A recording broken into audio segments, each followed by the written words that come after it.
Bendiciones a mis hermanos y hermanas, amigos y amiga, y mi amada audiencia que una vez más sintonizan esta programación apologética del Evangelio de Jesucristo con su pastor y doctor Nicanor González, y también representando nuestra incorporación The Good Samaritan Center Monastery Church, el Centro del Buen Samaritano, Iglesia Monasterio. Y aquí estamos una vez más para hacer otra presentación de las enseñanzas de nuestro Señor Jesucristo y las palabras de nuestro Señor Jesucristo y nuestro Señor Jesucristo en sí como ser humano, 100% Dios, 100% hombre, y toda la experiencia que tuvo Jesús en esos 33 años y medio que vivió aquí en la tierra físicamente.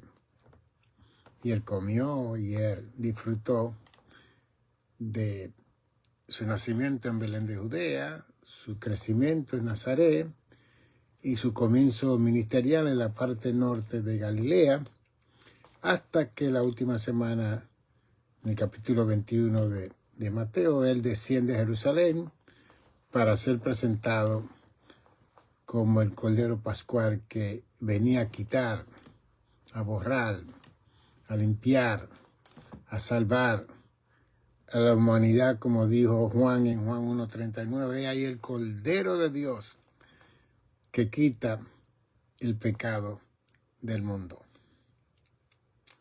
Hemos estado hablando de la oración y le indiqué que íbamos a tratar de ver la enseñanza del Padre Nuestro en Mateo capítulo 6, versos 12 en adelante. Pero quiero darle un contexto histórico como historiador,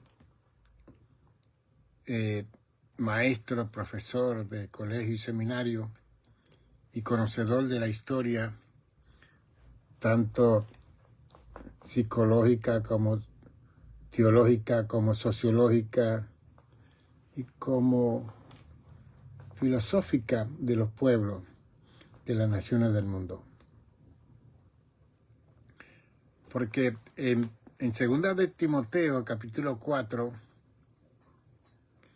el verso 3, que ya yo he mencionado este verso, pero en otro momento vamos a hacer una investigación exegética, hermenéutica, para ver por qué Pablo le escribe a Timoteo y le dice que vendrán tiempos cuando no sufrirán la sana doctrina, sino que teniendo comezón de oír, se amontonarán maestros conforme a sus propias concupiscencias. Y esa palabra propia concupiscencia lo abarca todo.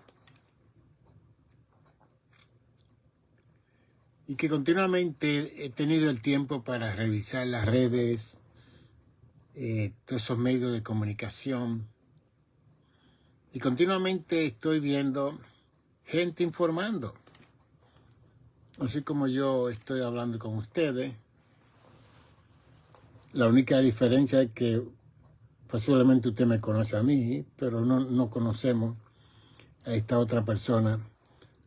No conocemos su testimonio, sus vidas, y ellos hablan. Y ellas hablan también. Yo estoy aquí en el área ya más de 57 años, he escrito 11 libros, y hay un libro que está en la computadora que estamos colectando donaciones y algunas finanzas para mandarlo a Amazon para que lo publiquen en inglés y en español. Eso se llama Nosotros somos la obra maestra de Dios. Ese es el libro número 12. Pero hay que mandarlo a escribir, imprimir y todo eso. Pero estoy viendo una situación que me preocupa, una, me llama la atención, dos, y que me hace ser ese apologista o defensor de la fe para nuestros tiempos, y más en el movimiento carismático, específicamente pentecostal, porque el movimiento carismático está en todas las iglesias históricas, aún hasta en la iglesia católica está ese movimiento carismático. Y cuando hablamos de carisma, estamos hablando de experiencia que la persona ha tenido con el Espíritu Santo. ¿Ve? Una persona que dice que es pentecostal significa que esa persona ha tenido una experiencia con el Espíritu Santo, con el sello, con el bautismo, con las lenguas. Eso es lo que identifica a la persona pentecostal. Ok. El primer siglo que Cristo vivió, especialmente en Israel, esa población siempre estaba mixta.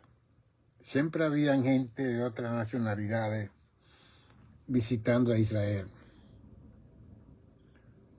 Por cierto, cuando vino el día de Pentecostés en Hechos 2, habían como 15 a 20 naciones que estaban en el año 50 y estaban celebrando, que habían venido de otras naciones de Europa y África.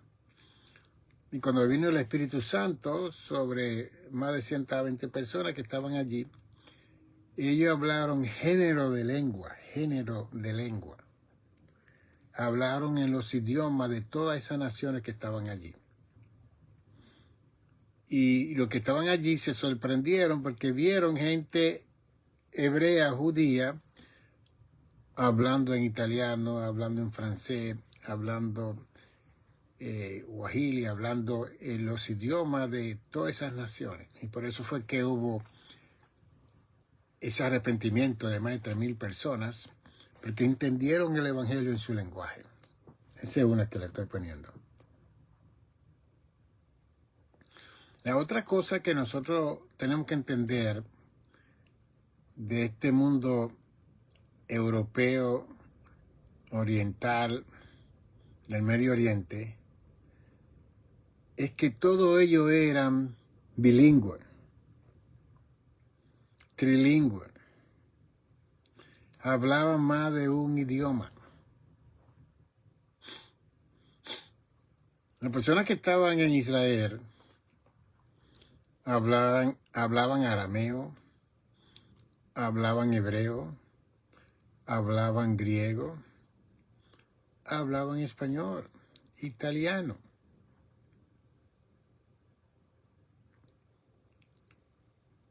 Y el único país que solamente quiere hablar un solo idioma, inglés, es Estados Unidos de América.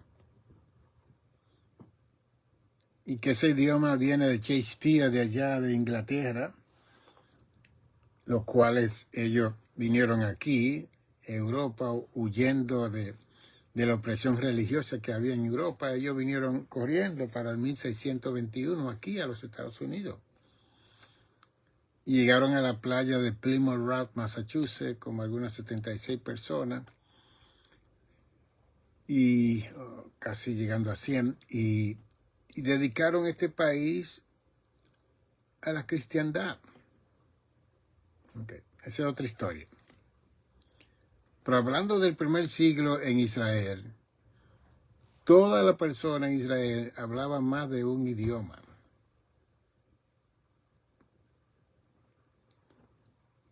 Cuando vemos los 27 libros del Nuevo Testamento de Mateo, Apocalipsis, todos esos libros se escribieron en griego. Aunque Mateo fue un discípulo de Jesús y era judío.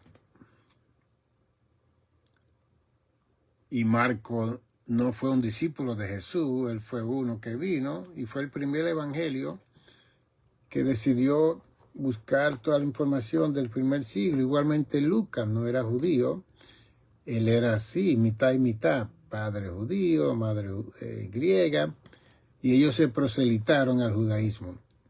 Pero de los 4 evangelios, solamente Mateo y Juan eran los discípulos de Cristo, literalmente, que estuvieron con Jesús 3 años y medio.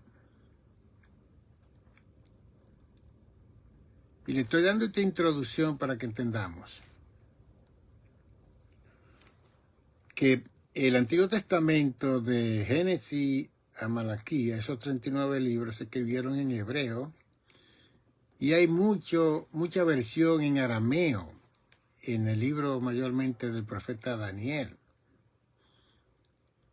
porque Daniel tuvo mucho tiempo en Babilonia y todos esos lenguajes se combinaron tremendamente.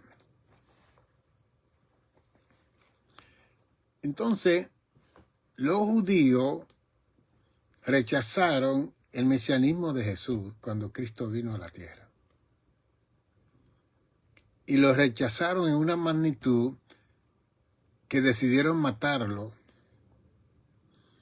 porque Cristo se convirtió en una amenaza a la ley de Moisés, a las posiciones de privilegio que ellos tenían con el pueblo. Y ellos, para mantener sus posiciones en la sociedad que vivía religiosamente, pues eliminaban todas las cosas que estaban en contra de lo que ellos practicaban.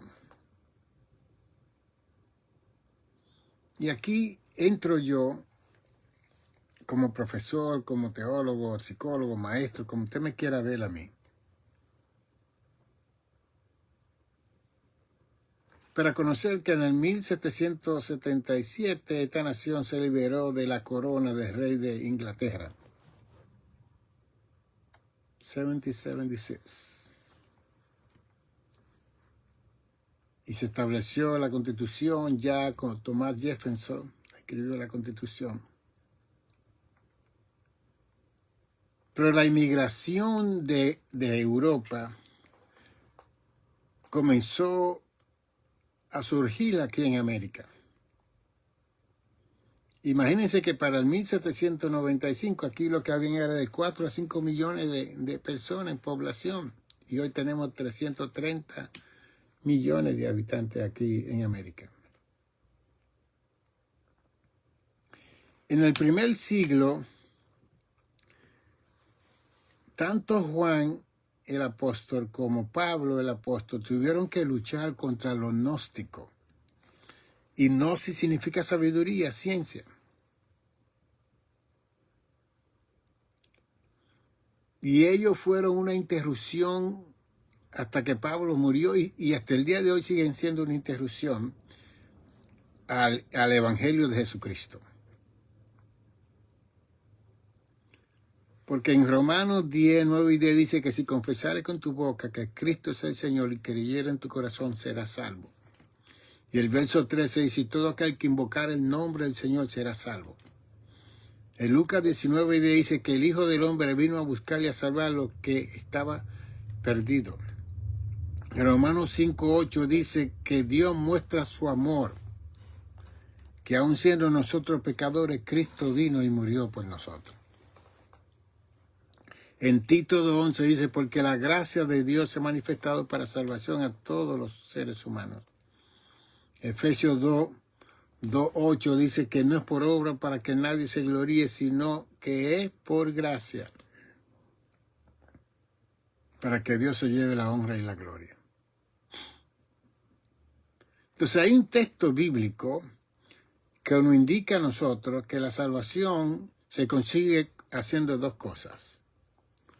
Confesando que Cristo es el Señor y creyendo que Dios lo levantó de los muertos, somos salvos. Bien.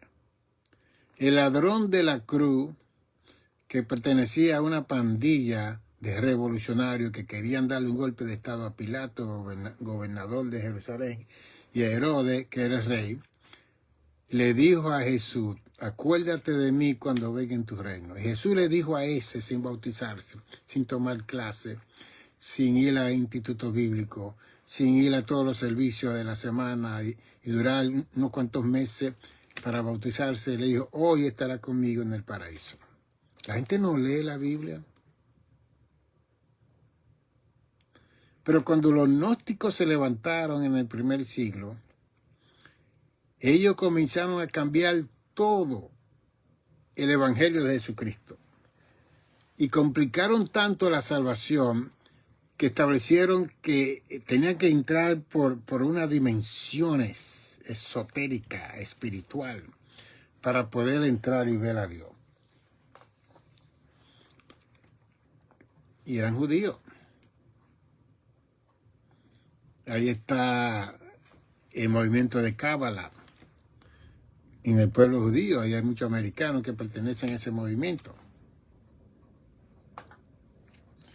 Están los cientólogos que no creen en médicos, no creen en medicina, y si están enfermos, ellos no visitan nada, ellos se mueren. Están los testigos que si usted necesita una transfusión de sangre, usted se muere porque ya llegó el tiempo para usted morirse. Se han levantado todos estos movimientos modernos hoy en día, en el siglo XVIII y XIX. Entonces, hoy en día hay un grupo de judíos que han hecho profesión de fe y han recibido a Jesús como su Mesías, pero sin dejar la liturgia, los ritos, la ceremonia, la costumbre, los días de fiesta del judaísmo.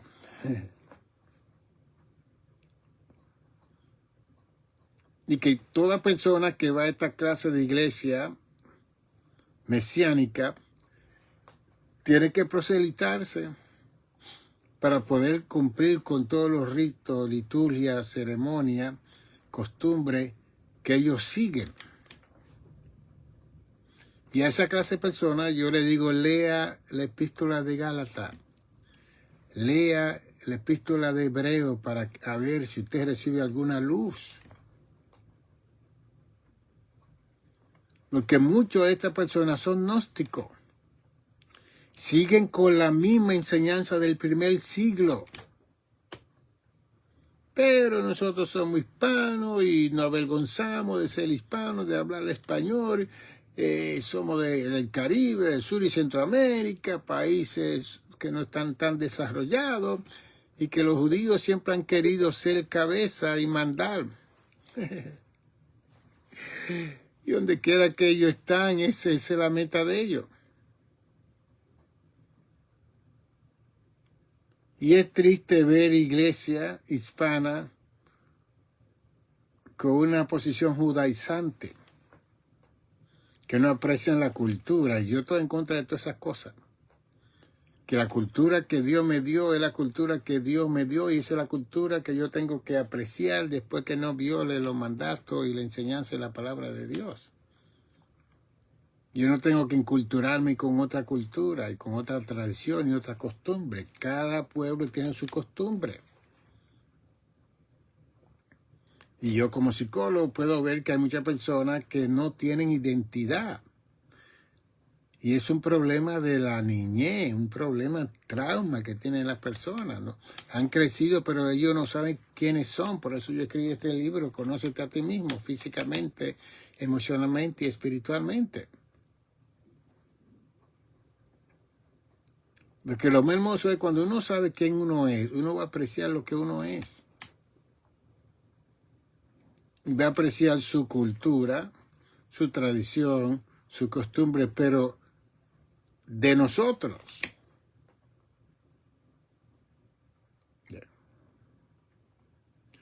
Entonces, yo he visto que el pueblo judío por 2000 años ha rechazado a Cristo como su Señor y Mesías y Salvador. Lo ha rechazado rotundamente. Y que no son tantos que se están convirtiendo al Evangelio.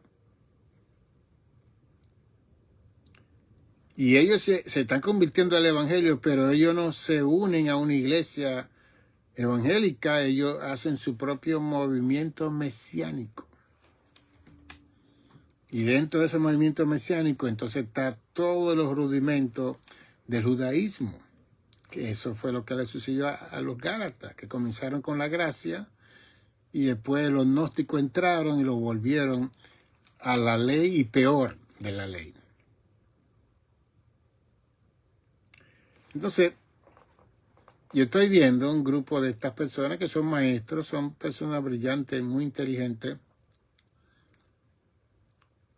que toman la Biblia del Nuevo Testamento, porque el judío no acepta el Nuevo Testamento.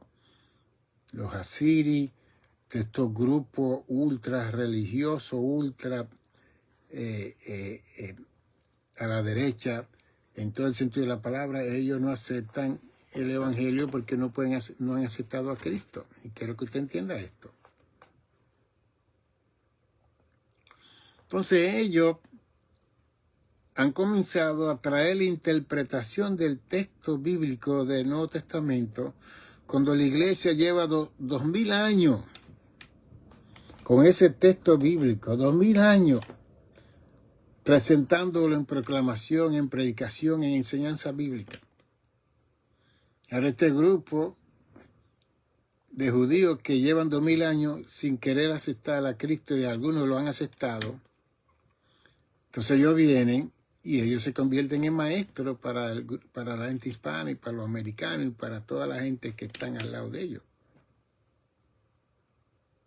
Entonces todo lo que ha enseñado el pueblo hispano, por ejemplo, en 2000 años, no es así. Y después nos dan una versión de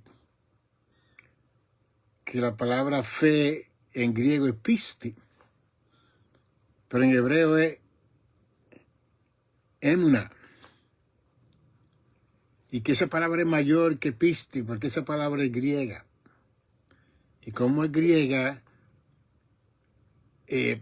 no tiene un sentido teológico del original. Pero es que esa palabra se escribió en griego, no fue en hebreo. Que el Nuevo Testamento se escribió en griego. Que la iglesia primitiva se multiplicó con los gentiles. Y el mundo gentil, a través de Pablo y Bernabé y todos los misioneros de ese entonces, ministraron. Y todas esas personas hablaban griego y hablaban otros idiomas por igual. Porque el pueblo hebreo siempre ha sido muy peculiar, muy particular. Entonces, a usted le enseñaron lo que dice la Biblia en español, por ejemplo, porque ya está traducida en español.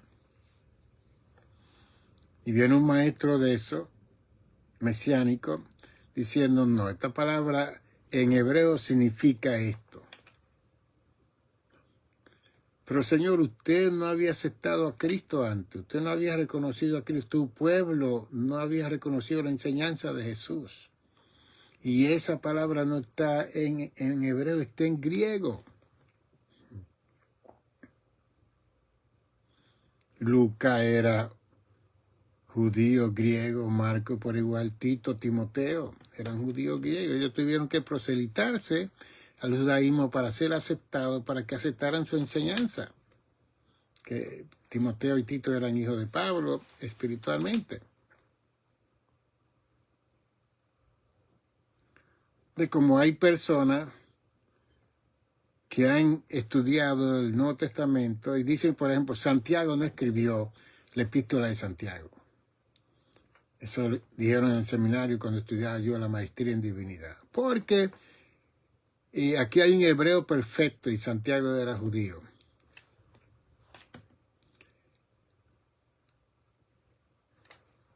En estas escuelas de ese entonces, a los niños le enseñaban los idiomas del medio ambiente y de todas las áreas. Porque la idea y la mentalidad del judío era que ellos iban a ser cabeza y que ellos iban a controlar al mundo. Entonces, ¿qué usted cree cuando los niños iban a la escuela? ¿Por qué usted cree que Pablo, que nació en Tarso, su papá vivía en Tarso, Saulo nació en Tarso? Cuando Pablo era un adolescente, su papá lo mandó a la escuela de Hillel, que era como una Columbia University, un Harvard University en aquel entonces. Y ahí Pablo aprendió idioma, y aprendió la ley, aprendió de todo. Porque si se quedaba en Tarso, que era una provincia y era un estado romano, porque Pompey para el año 60 había conquistado esta ciudad para el Imperio Romano. Y entonces al conquistarla, toda la gente que nacían ahí en Tarso tenían su ciudadanía garantizada de ser romano. Y por eso usted ve en la historia de Pablo que cuando un soldado lo quiere maltratar, él le dice, yo soy ciudadano romano. Y el ciudadano romano para el primer siglo tenía el privilegio de apelar a César, al presidente, al dictador, al emperador romano. Mira qué privilegio tenían los ciudadanos romanos. Y que ningún romano, ningún líder romano se podía casar con otra persona que no sea romana. Sin embargo, Julio César violó todas esas leyes porque él se enamoró de Cleopatra, la número 4, y se la llevó de Egipto para que fuese su esposa. Nadie le pudo hacer nada porque él era el dictador mayor, nadie podía tocar a ese hombre. Pero le estoy diciendo que si nosotros no conocemos la geografía, topografía, demografía, la población de ese tiempo, la dinámica de idioma que existía en aquel entonces, todo el mundo hablaba diferentes idiomas. Europa es el continente europeo. Se calculan algunos 50 países que hay en Europa. Las Naciones Unidas reconocen 44. Y el Vaticano es el más pequeño y lo consideran como un país, donde está el Papa. Y está dentro de Roma. Usted va a Europa, usted ve a la gente hablando alemán, francés, italiano, ruso, español. Porque el continente europeo se preocupó de enseñarle a todos los niños y todos los jóvenes todos los idiomas del área.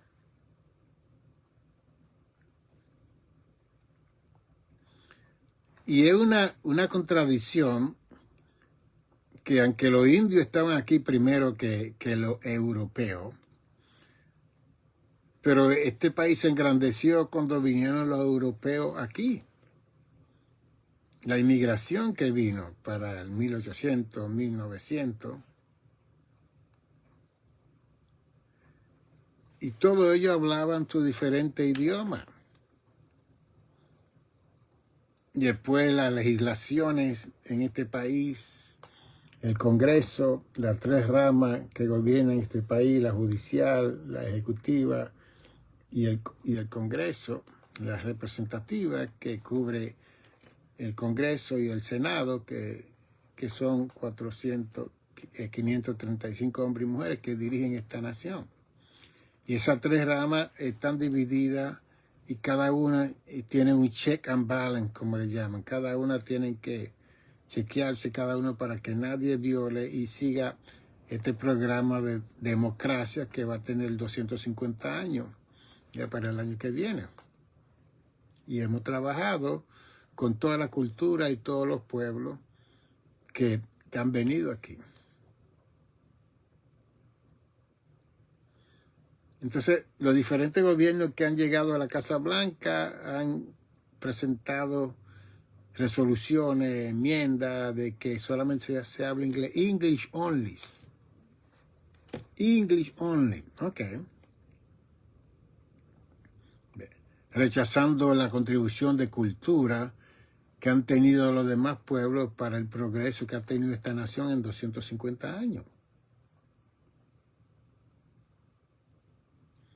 Entonces Israel, en Éxodo, en Levítico, en Deuteronomio, tenía el mandato de considerar a los inmigrantes, de tratarlos como su hermano, su familia, de proveerle para sus necesidades, porque la inmigración siempre ha existido y siempre la gente ha ido donde está la leche y la miel. Usted no sabía que fue un judío que hizo que toda la población egipcia perteneciera al faraón, José. La administración de la vaca gorda en esos 7 años, José acumuló todo el trigo. Y cuando vieron la vaca flaca, toda la nación de Egipto le dieron su casa, sus hijos, le dieron todo al faraón para comer alguna harina. Que había hambre en Egipto. ¿Quién hizo eso? Un judío. Un judío. La crisis que tuvo Adolfo Hitler en Alemania con los judíos fue precisamente porque ellos tenían la bolsa de valores, tenían la ciencia, tenían que no tenían los judíos en Alemania, y ellos apenas habían emigrado a Alemania. Y Hitler se llenó de tanto celo que mató 6 millones de ellos. Porque siempre ha estado en la mente de los judíos, como dice Deuteronomio 28, del 1 al 14, que tú serás cabeza y no cola. Pero eso es si hubieran obedecido a Dios. Entonces, al ellos no obedecer a Dios, ellos fueron desterrados en diferentes diásporas, diferentes países del mundo. Bueno, en el mundo entero están los judíos. Ellos han tenido que adaptarse al idioma, a la cultura, al rito, a las ceremonias de sus lugares, pero siempre han mantenido su judaísmo, su fiesta judaica. Entonces, lo que le estoy diciendo yo a ustedes, que nosotros tenemos que ser sabios e inteligentes y permitir al Espíritu Santo que nos siga iluminando para que cuando oigamos ciertos maestros tratando de diferir de lo que nosotros hemos aprendido por tantos años, que pongamos un poquito de duda y hagamos la investigación correcta. Porque esos gnósticos entraron a la iglesia primitiva y eran judíos. Y ellos están enseñando algo completamente diferente a lo que Cristo enseñó, a lo que Pablo estaba enseñando. Y era tal así la enseñanza de estos gnósticos que ellos querían quitarle el apostolado al apóstol Pablo, que había levantado a la iglesia de los Corintios, que él no era apóstol. Y Pablo tuvo una gran lucha con este grupo de gente, y también Juan. Entonces, ¿qué le estoy diciendo yo con todo esto? Lo que le estoy enseñando es que todos los maestros que usted oiga y predicadores que usted oiga, trate de conocer su fondo histórico, background check, como hacen. Saber dónde estudiaron,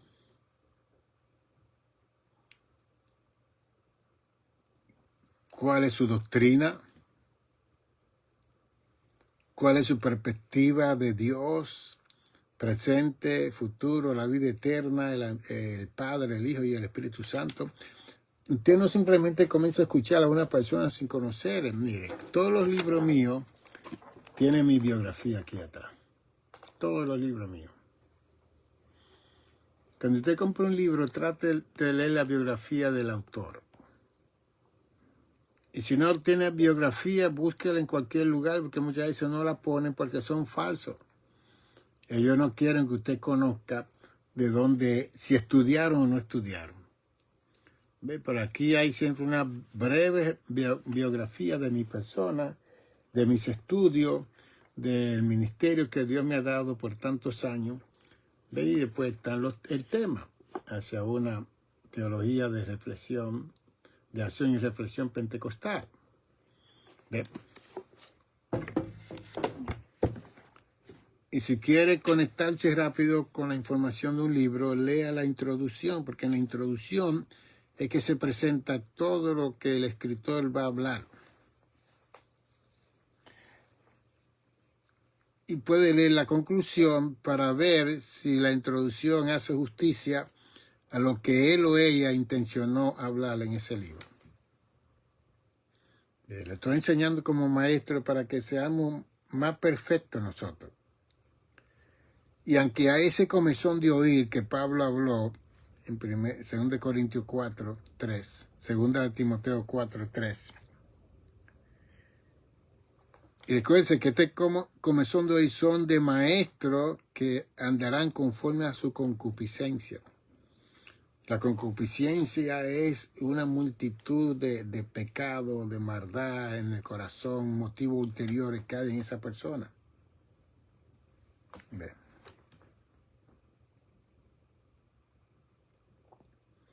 Ahí oí un pastor que dijo, Dios me habló anoche. Ok. Y me dijo que yo tengo que tener el iPhone número 17 y mi esposa también. Ok. Y también Dios me dijo que el dinero está aquí esta noche, la iglesia me lo va a dar. Ok. Bien. Quizá la mayoría de los miembros que tiene un teléfono porque es pequeñito, el número 5, el 6, no llega ni al 10. Ahora la pastoral quiere, con su esposa y familia, quiere unos teléfonos que sea la última, que valen miles de dólares. Dios no está en esas cosas. Eso somos nosotros. La vanagloria, la vanidad, el querer. Gente que está levantando pro templo para comprarse un carro de cientos de miles de dólares. Eso es lo que habla de personas que van a ser maestros conforme a su propia concupiscencia.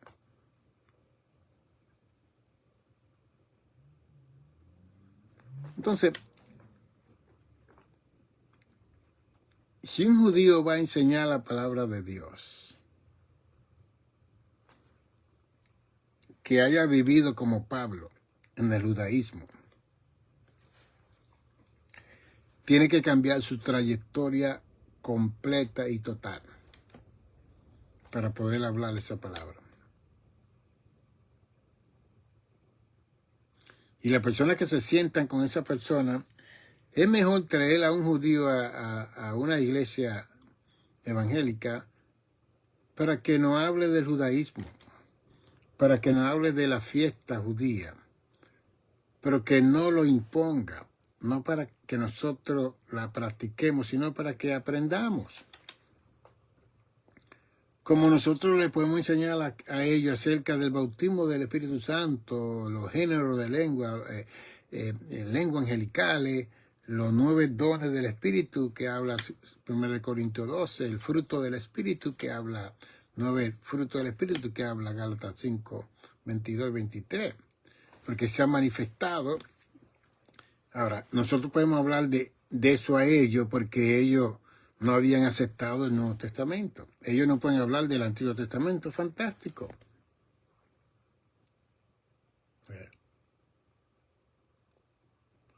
Entonces, sí hemos aceptado a Cristo como el Mesías, pero no podemos dejar los ritos, la liturgia, la ceremonia, la costumbre, la fiesta y todo lo que concierne el judaísmo. Es un problema. Y Pablo tuvo que hablarle fuertemente a la iglesia de los Gálatas porque levantó esa iglesia con la predicación del Evangelio. Confesar a Jesús, creer en Jesús para ser salvo. Por gracia soy salvo.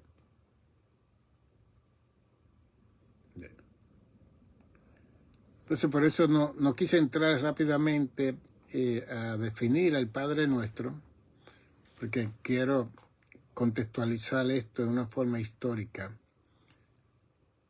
Porque no podemos estar diciendo que el Padre Nuestro, que está en griego, y que Jesús hablaba todos los idiomas también. Bien. Siendo Dios en la tierra, ¿qué idioma él no hablaba? Si él es el creador de la raza humana. Y aunque las lenguas se dividieron en Génesis 11 con la Torre de Babel, todas esas lenguas las conoce Dios. Dios es el creador de los seres humanos. El Cristo no tuvo que ir a una escuela para aprender ningún idioma, eso era la naturaleza divina en él, que fue engendrada en el vientre de María. Olvídese. Bien. Entonces, el comezón de oír para el tiempo postrero está haciendo que se amontonen maestros que tienen sus motivos ulteriores, sus deseos, sus pasiones, sus intereses, para engañar, para hacerse ricos, porque viven para el vientre, viven para ellos mismos. Bien. Y yo sé que Dios nos ha llamado a ganarnos al mundo. Id y hacer discípulos, dice Mateo 28, 19 y 20, a todas las naciones, bautizándolo en el nombre del Padre, del Hijo y del Espíritu Santo. Id al mundo entero. Bien. Se ha establecido que cuando una iglesia llega a 100 miembros, ya eso es muy difícil para un pastor cubrir las necesidades de esos 100 miembros. Son muchos.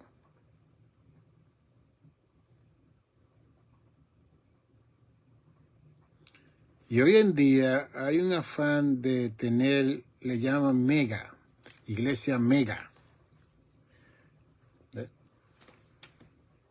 Supuestamente Joe Austin tiene 30,000 miembros y más, casi 40,000 miembros están hablando. Joe Austin, que su papá antes de morir le dejó 10,000 miembros a él para que él pastoreara. TDJ, que ya renunció a su posición en la casa del alfarero, le dejó su ministerio a su hija y el esposo de su hija, y supuestamente hay algunos 30,000 miembros en esa congregación. ¿Cómo usted cree que un pastor va a ministrar a 30,000 personas? ¿Cuándo? ¿Cómo? Si el pastor cuida las ovejas, está con las ovejas, huele a ovejas, visita a las ovejas, está en su enfermedad, entierra a sus ovejas. Y yo he leído la historia de Joe Austin. Él no va a boda, él no casa a nadie, él no va a cementerio, él no va a velar muertos, nada de eso. Porque él tiene un comité de pastores que le pagan, que hacen eso. ¿Okay? Son artistas, predican una hora los domingos y le pagan más de $10 millones al año.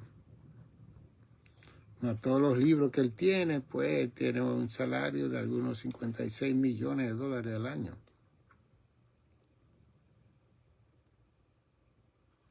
Tienen casa multimillonaria de muchos cuartos, mucho de todo. Ay. ¿Qué problema es? Jesús iba caminando en Jerusalén, en Galilea. Maestro, quiero seguirte. Jesús se paró. ¿Tú quieres seguirme?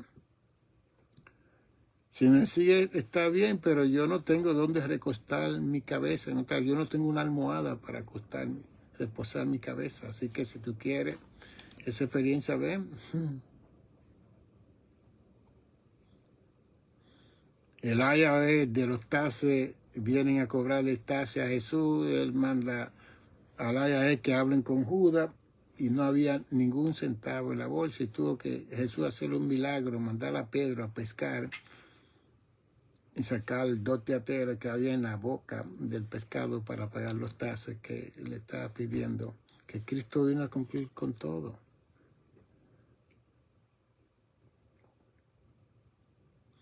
Entonces hay tanta de esta gente que viven para su concupiscencia que justifican toda esa gloria de finanza y de casa y de carro.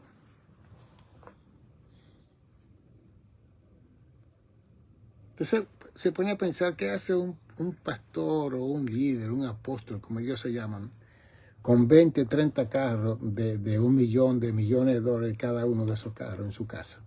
Entonces se ha puesto a pensar. Y usted tratando de sobrevivir para pagar la luz del bill, el bill de la luz, del teléfono, su renta. Nada de eso es justo.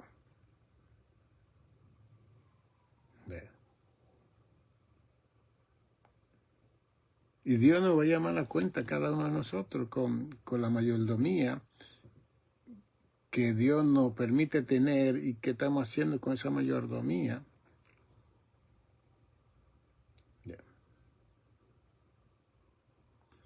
Yo aprecio mucho a Rick Warren. Ese fue el pastor de Seattle, Washington, que fue con un station wagon a esta ciudad hace 30, 40 años y levantó una iglesia increíble. Y Dios le dio esa habilidad de escribir ese libro, La vida con propósito, que varios años atrás ha sido el libro que más se ha vendido en toda la historia de América. Y yo he visto a este hombre 2 veces en la Asamblea de Dios, en las convenciones, hablándonos a nosotros. Él es bautista.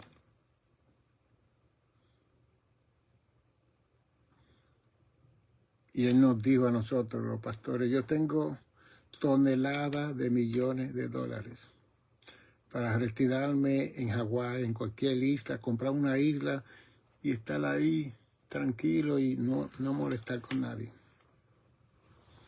Pero Dios confió en mí. Y Dios me dio esas millonadas, esos millones de dólares, para invertirlo en el reino de Dios. Estoy ayudando a 164 países en el mundo. Ese dinero. Todo el dinero que la iglesia me había dado de salario en 25 años, yo se lo devolví. Yo estoy sin salario en la iglesia. Yo vivo de los libros que yo vendo. Y se calcula que tiene algunos 40, 50 mil miembros esparcidos en toda esa área de Seattle, Washington y el mundo. Pero él dijo, Dios confió en mí porque él sabía que yo no me iba a lucrar y me iba a llenar de concupiscencia, de vanagloria, de vanidad, con el dinero que la iglesia y el mundo estaba comprando mis libros.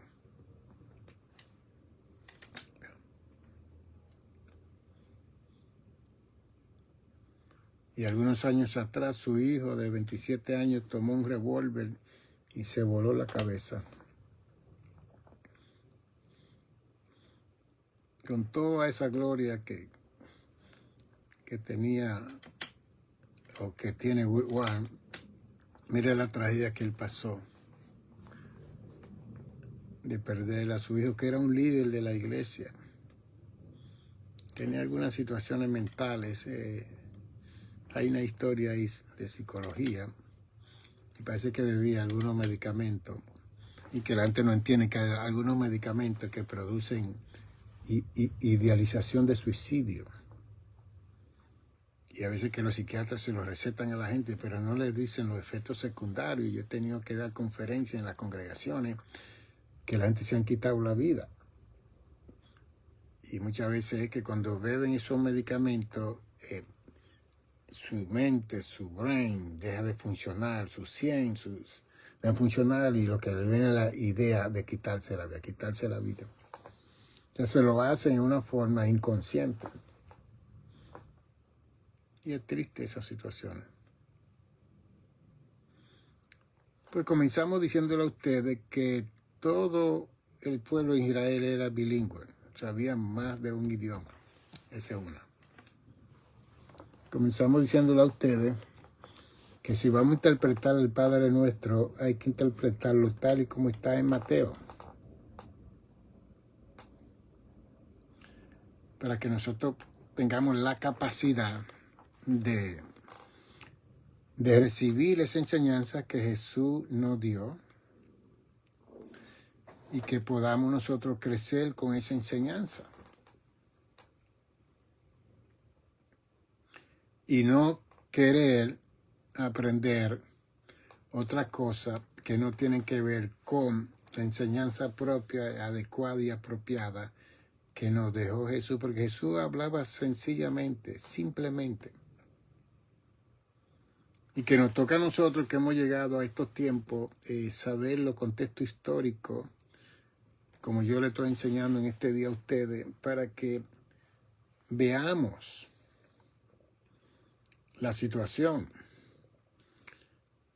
Porque en el año 340 a.C. se levantó un joven llamado Alejandro Magno. Y Felipe el IV era el rey de Macedonia, de Grecia, toda esa área por ahí. Y su padre le puso la mente más brillante de aquel entonces, Aristóteles, que era el gran filósofo, que ese hombre era un doctor que sabía de todo. Él fue el maestro de Alejandro el Grande. Y a los 33 años ya Alejandro el Grande había conquistado todo el mundo de aquel entonces.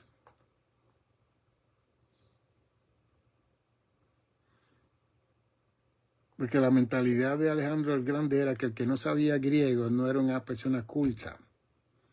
Era un nómada, era un salvaje, un bárbaro. Entonces, cada vez que Alejandro el Grande conquistaba un pueblo, tenía ese pueblo que aprender el griego. Porque ese era el idioma que él quería que ellos aprendieran.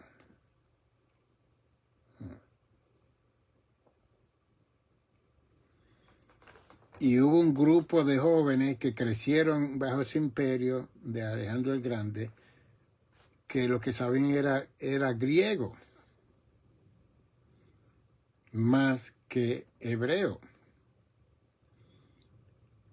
Y ahí es donde se establece 72 ancianos que se sentaron para traducir la Biblia hebrea, que era el Pentateuco, en griego, para que precisamente esa generación de judíos que estaban bajo el imperio de Alejandro el Grande le diera su propia escritura. Y ahí sale la Biblia de los 70, la Vulgata.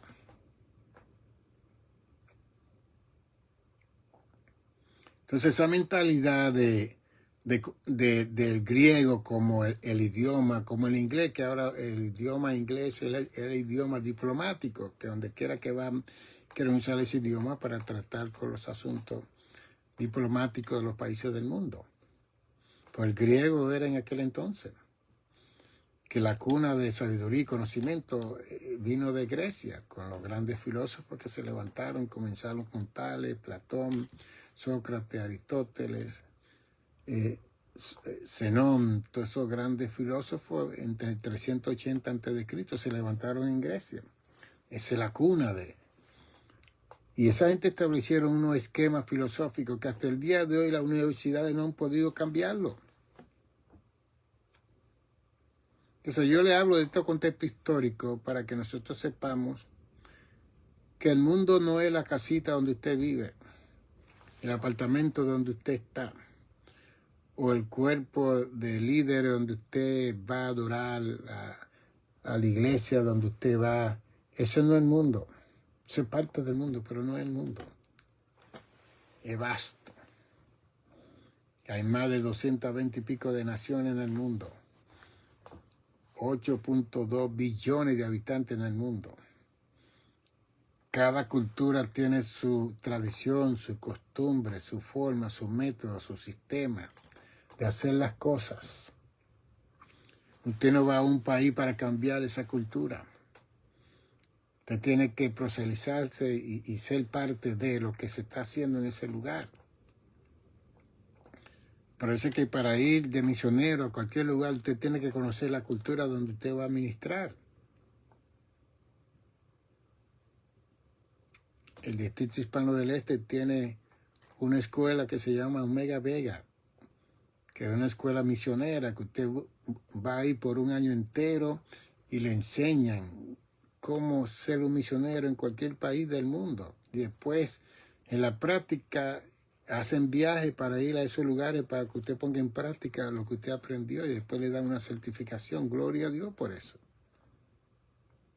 Búsquelo en Google, Omega Vega. Quizá usted quiera aprender para ser misionero, no necesariamente en otro país, en su vecindario puede ser misionero. En su comunidad puede ser misionero. Porque en Hechos 1:8 dice, y recibiréis poder cuando haya venido sobre vosotros el Espíritu Santo y me seréis testigos en Jerusalén primero. Después en Judea, que es el vecindario, alrededor de Jerusalén, y después por todo el mundo, que son las otras naciones y los otros pueblos. Pero todo eso tiene su dinámica, porque usted está casado, tiene hijos. No crea que Dios lo va a mandar para Egipto o para Arabia y usted deja a sus hijos y su esposa abandonados, si es hombre o mujer. Dios no hace esas cosas, eso son cosas de nosotros que queremos usar eso como excusa para salir de matrimonio, dejar. No, eso es otro problema psicológico de las personas. Conozcamos la cultura de los pueblos, que a mí me encanta conocer a otros pueblos. Me encanta ver los documentarios de los pueblos y la forma que ellos hacen las cosas. Me encanta. Mejor que una película. Mejor que una novela. Mejor porque uno así conoce los demás pueblos. Y no ve la necesidad que hay en todos estos pueblos y cómo ellos funcionan, esas capacidades. Que somos una raza humana creada por Dios a su imagen y semejanza. No hay grande ni pequeño, no hay color, no hay raza, no hay lenguaje, no hay cultura. Somos una raza humana con la necesidad del Creador que nos salve, como Jesús lo hizo hace 2000 años atrás. Queremos que usted siga escuchando esta programación y que podamos seguir aprendiendo. Aquí yo siempre le presento lo que nosotros tenemos. La hoja suelta, donde está el QR, que puede tirarle una foto ahí para que usted vea la información que tenemos de The Good Samaritan Center Monastery Church. Y aquí están los teléfonos que me puede llamar, 646-755-1290, para adquirir los libros o mandar a buscar el libro Lo Incomprensible del Mal y la Santidad de Dios. Ese está en Amazon, lo puede mandar a buscar. Pero aquí está el canal de YouTube, que usted puede inscribirse y buscar todos estos programas que yo he dado a través de este tiempo para que podamos seguir aprendiendo y invitar a otras personas que vengan a escuchar, que vengan a aprender. Aquí está un maestro que ha escrito más de 12 libros ya. Tenemos 10 libros que los tenemos aquí en la casa, pero usted tiene que mandarlo a buscar. Me puede escribir a mi email, nicanor55@gmail.com, nicanor55@gmail.com. Usted me escribe, doctor, mándeme el menú de todas las conferencias que usted tiene y los nombres de todos los libros. nicanor55@gmail.com. Me escribe ahí, yo le mando el menú para que vea todos los materiales que hemos grabado y los que están por grabar y todos los nombres de todos los libros. Y así usted puede venir aquí si vive en esta área. Si vive en otro país, gente que viajan aquí pueden llamarme y pueden venir aquí a comprarlo para que se lo lleven para su país. Así que seguimos hablando y está pendiente la oración del Padre Nuestro. Solamente quería darle este contexto histórico de las versiones que estamos escuchando de otras gentes que están desmintiendo el Nuevo Testamento con el escrito griego y quieren entrar el hebreo en esos lugares cuando el Nuevo Testamento se escribió en griego por autores judíos que conocían el idioma griego porque eran bilingües. Bendiciones, salud y esperamos que hayamos aprendido un poquito. Dios la bendiga.